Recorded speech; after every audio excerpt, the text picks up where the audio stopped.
अभी चीनी का रेट महंगा हुआ है तो कई वायरल वीडियोस वगैरह, हमारे पास एक आदमी लिंक भेजे कि एबीपी न्यूज पे दिखा रहा था कि आपने बहुत पहले बोल दिया था 3 जून 2022 को ही जब एथेनॉल प्लांट आ रहा था तो हम बनाए थे कि चीनी का रेट बढ़ेगा, तो धीरे धीरे गन्ना शिफ्ट हो जाएगा किधर, एथेनॉल प्लांट में। और जैसे गन्ना ज्यादा एथेनॉल प्लांट में शिफ्ट होगा, चीनी का प्रोडक्शन घटेगा, उसका प्राइस बढ़ जाएगा। जो आने वाले सीजन में जो गन्ना निकलेगा उसमें ज्यादातर गन्ने को एथेनॉल प्लांट में भेजा जाएगा। अब ज्यादातर को भेज देंगे, चीनी के लिए नहीं बचेगा। भारत में महामारी हो, पूरा भयानक, कम महंगाई है भारत में, तो चीनियों महंगा हो जाएगा यहाँ पर।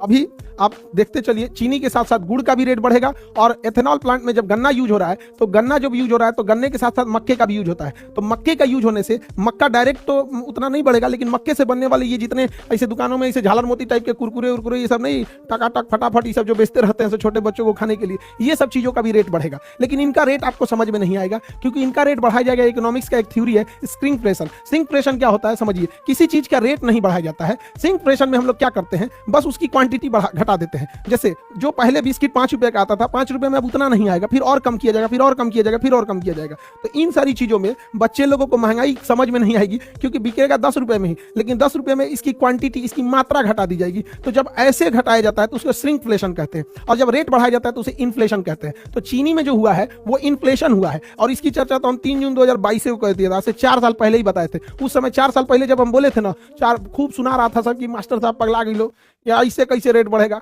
अभी समझ में आ रहा है, अभी श्रिंकफ्लेशन भी होने वाला है। तो